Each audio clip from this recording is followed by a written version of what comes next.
These are the easiest attack strategies for every Town Hall level. We'll break down each one to help you earn easy 3 stars against any base.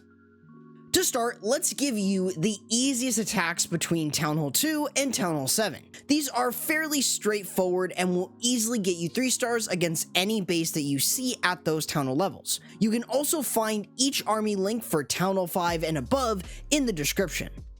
To kick things off, Town Hall 8 sees the Go-Ho strategy, a very simple yet strong army thanks to the Archer Queen's addition. Obviously, getting rid of the enemy CC and enemy hero is ideal before having your hogs smash through the rest of the base. Now with the Go-Ho, we want to start with our kill squad. The golems on either side of our entry with the Root Rider is going to be able to open us into the base. Having wizards right behind them is going to clear trash buildings out and create funneling for the queen to enter into the base. This is why we take the Root Rider in order to open the walls up, which allows us to use a poison spell to deal with the enemy king and enemy CC. Overall, we also have a rage spell to boost our queen's damage while moving through the base. Otherwise, having the other tanky units like the Golem, the Root Riders, and even the action figure Giant is going to really overkill the rest of the base, especially if they stay alive. Otherwise, once you've cleared a large area off the base in terms of pathing, which shouldn't be too hard with the Archer Queen, you're going to be able to send in your Hog Riders. You can pretty much spam them because this strategy really doesn't take a lot of time. You do want to take a free spell though and use that over splash damage defenses like a Bomb Tower or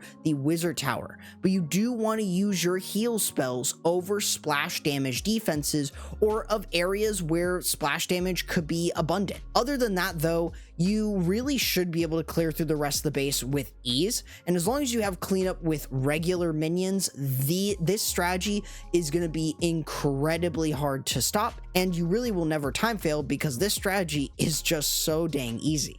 Town Hall 9 sees the Witch Slap strategy, which is incredibly simple because all you have to do is funnel 2 different sides and spam the rest of the base with your heroes, bowlers, and witches. So, in order for you to use this army, you're going to use a jump spell on either corner of the base in order to get your golems to actually work in. This way, you can use a few witches on either side in order to start moving in, while using another golem and the rest of your witches to go through the middle part of the base. This way, you can have your Barbarian King, Archer Queen, and Bowler CC move into the core. Now, you are going to use the Earthquake Boots in order to open up a larger area in said core. This way, you can let your witches continuously spawn skeletons, your heroes opening the base up with the Spiky Ball and Earthquake Boots from the king, while also providing a lot of value and survivability for your bowlers and witches as they move through. Being able to deal with the enemy CC kind of like it's nothing, and using all the rest of your spells in order to keep everything alive. The heal and rage combo for bowlers will keep them alive for pretty much the entire attack and will allow you to get plenty of great value. Having the action figure is always incredibly nice, but if you don't have access to it, it really isn't the end of the world. This strategy will still work without that equipment. And otherwise, this strategy will easily 3-star, which is just the start of witches being super dominant in the game. Town Hall 10 sees the Zap Dragons. Thanks to the Archer Queen and the Minion Prince, you're pretty much able to get rid of air defenses and easily crush bases with dragons. Now for this attack, we're going to be starting with the Zap Quake. You want to aim for at least 3 air defenses, and you're going to use 1 Earthquake with 3 lightning spells on each of these air defenses. You want to do this 3 times in order to remove 3 of them. This way, you can use a few of your dragons to set up some funneling, which is always good, before using your queen with her giant arrow to snipe down the final one. This should allow your dragons to pretty much have free reign to the rest of the base. The only other weakness that they have is going to be the air sweepers, but having the Minion Prince and the Stone Slammer with them is pretty much going to allow them to stay alive. You might not have any spells entirely for them, but you have the Minion Prince that will definitely help in terms of its damage, and obviously having the slow from the Dark Orb is incredibly helpful. This way, you can pretty much let your dragons kind of take their time around the base, take down the enemy CC, and remove other defenses. And this is realistically the easiest strategy. Takes a little bit of time to kind of let your dragons get going, but for the most part, this strategy, even without any spells for your dragons, remains one of, if not the best strategies that is incredibly easy to use and will almost always get you 3 stars. Town 11 sees the IC5 strategy, one of my personal favorites as it uses ice golems, bowlers, witches, and bat spells in order to crush bases thanks to the power of the spam being able to clear splash damage defenses. With that said, we're going to be creating 2 sides of our funnel. One side is going to be done with an electro dragon and balloon to look for any seeking air mines, while on the other side we're running an ice golem with 3 bowlers and 3 witches. Even if the ice golem does get launched, having the witches and the bowlers there will allow us to create a funnel. This then allows us to use the log launcher, the rest of our ice golems, the witches, and the bowlers to actually start moving in. Having the Grand Warden, the King, and the Archer Queen to start moving in is incredibly important. This is where we do want to make sure that we use the Grand Warden ability in order to protect everything as we dive into the core of the base. As we dive a little bit deeper in, we do want to make sure that we use the Queen's ability along with the Barbarian King's ability and a rage spell. This is going to allow us to power up all of our bowlers and our witches, or really anything that's in the core,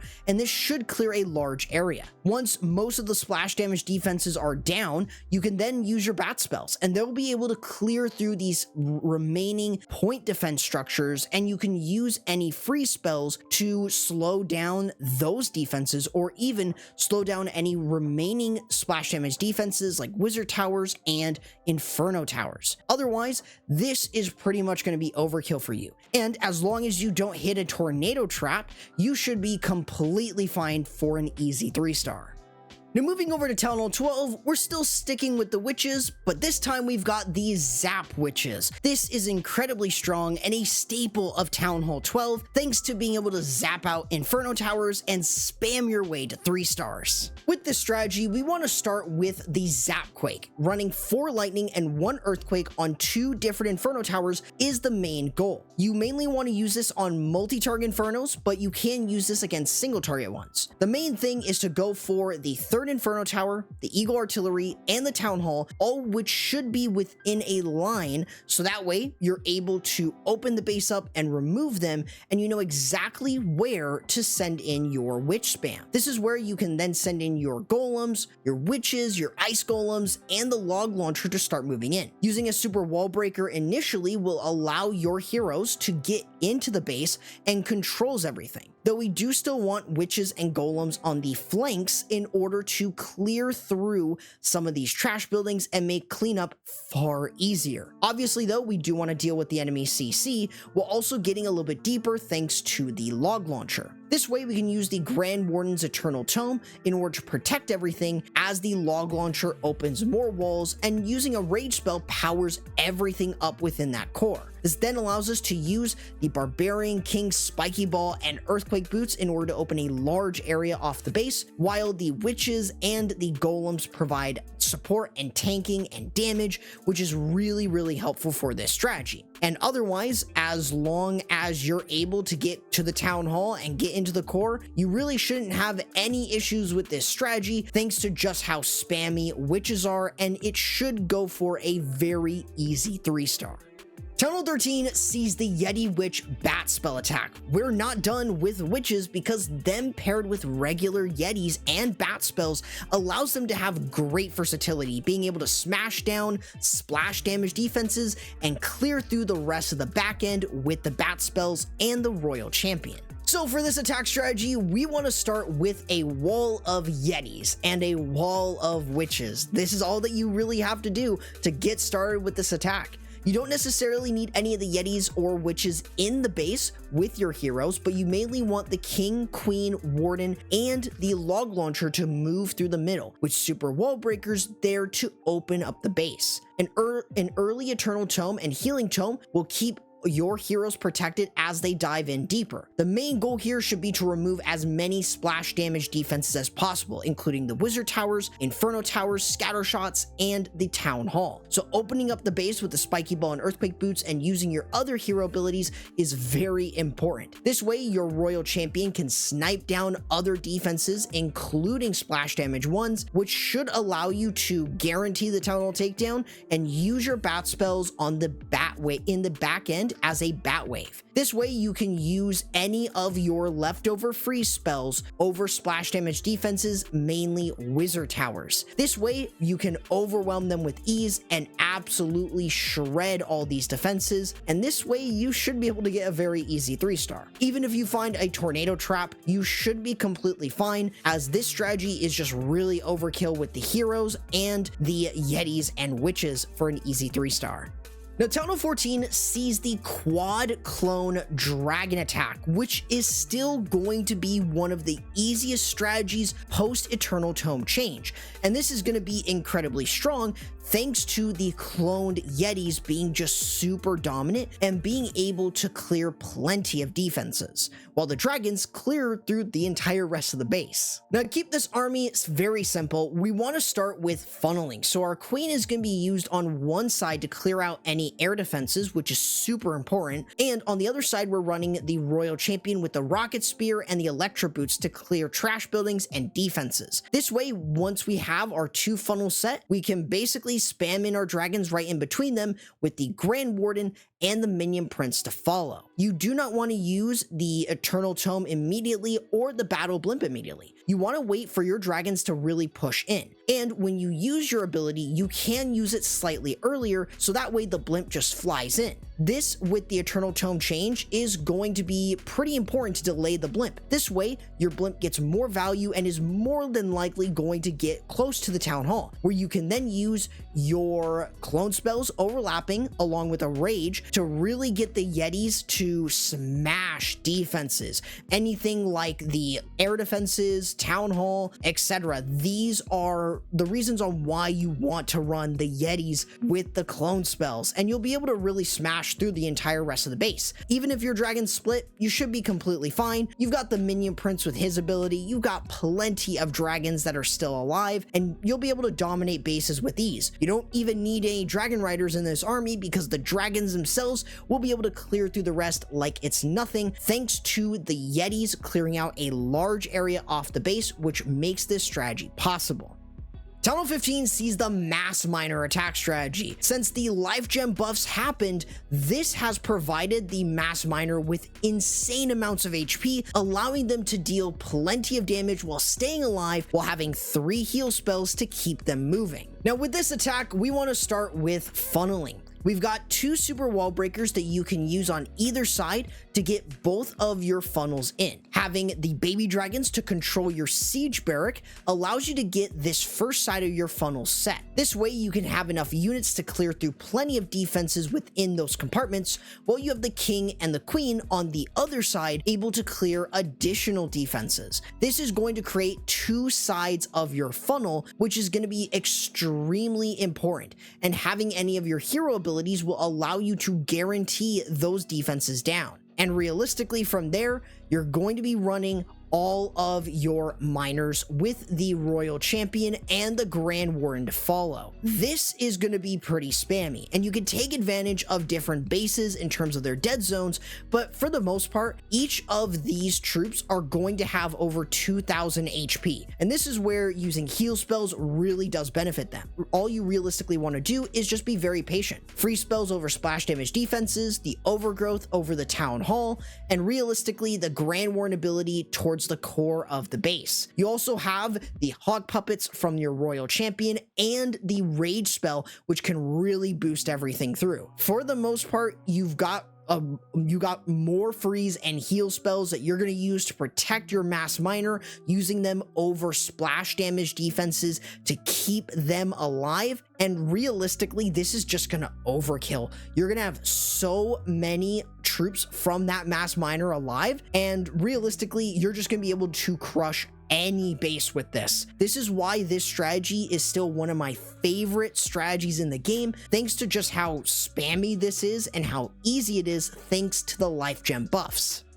Town Hall 16 sees the Root Rider Smash, one of the more popular strategies regardless if you use Super Yetis or Valkyries. All you really have to do is funnel two different sides and let your Root Riders smash through the base thanks to them being able to open walls. Overall, we want to start with a Royal Champion charge, so having the Rocket Spear or the Haste Vial is usually ideal here. This way, we're able to clear plenty of defenses off the base, which is going to help control where your main Root Rider Smash goes. So you do want to use your invisibility spells every 4 seconds in order to keep her alive, or if you're running the Spirit Fox on her, you can use them in intervals. However, you just want to make sure that once you've exhausted all of your invisibility spells, you can recall her out. This way you can use a couple Super Barbarians and use the Siege Barrack with the Minion Prince on the other side. Using his Noble Iron, Metal Pant, and the Angry Jelly, this is going to allow you to create a really good funnel in addition with the Siege Barrack. This way, you can then move in with your Root Riders, your Super Yetis, the healers, obviously, the Apprentice Warden, and your Queen, Royal Champion, and Warden. This way, you can actually really start diving into the base, having a rage spell to power up all of these powerful troops, being able to open walls with the Root Riders, and be able to still deal with the enemy CC. This is why using an early ability with the Grand Warden will keep all of your Root Riders and your Super Yetis or Valkyries alive. This way, they're also going to be able to stay healed up, and you can use your free spells over the Town Hall and other key defenses, but as you work through, you want to continue to use your rage spells to really power everything up. Having the Super Yetis just makes things a lot easier thanks to their stun, but also with just how tanky they are. Otherwise, you just want to make sure that you use your final remaining spells on the back end to do plenty of big damage, and realistically, this will smash through the entire rest of the base. You really won't have to worry too much. I do recommend, though, having some Super Barbarians for the back end, so that way what you're able to do is clean up a lot quicker, so you can easily gain that 3-star.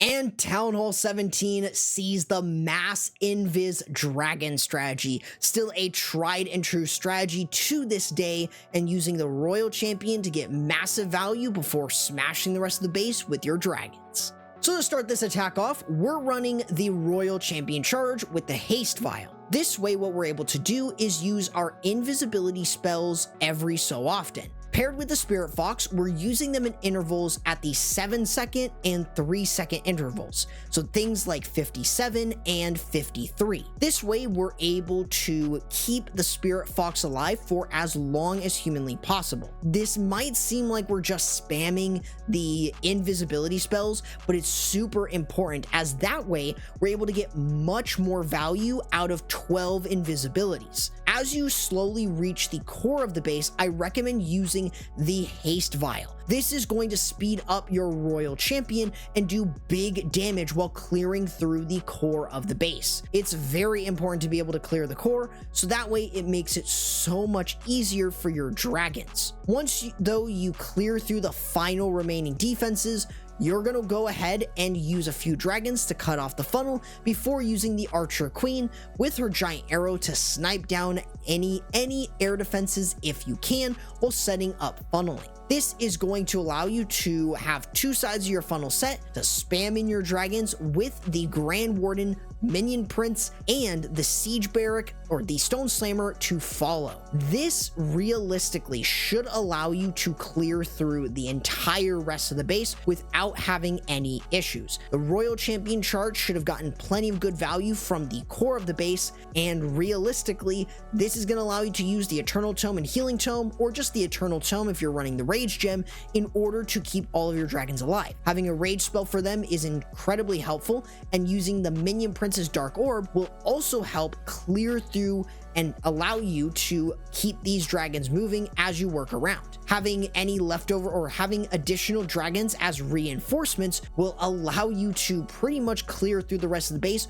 with more than enough dragons, even if there are a few air defenses up. Other than that, realistically, this strategy cannot fail as long as you get plenty of value from the Royal Champion charge and you aren't too slow on any portion of this attack, since it could time fail due to it being very close on time. But otherwise, you should be able to easily get a 3-star no matter what. Now, a lot has changed with the easiest armies, and hopefully this helps you find your favorite strategy to use whenever you need something laid back and easy to use. However, if you want the 5 best Town Hall 15 strategies, check this video out right here, and YouTube says this video is right for you.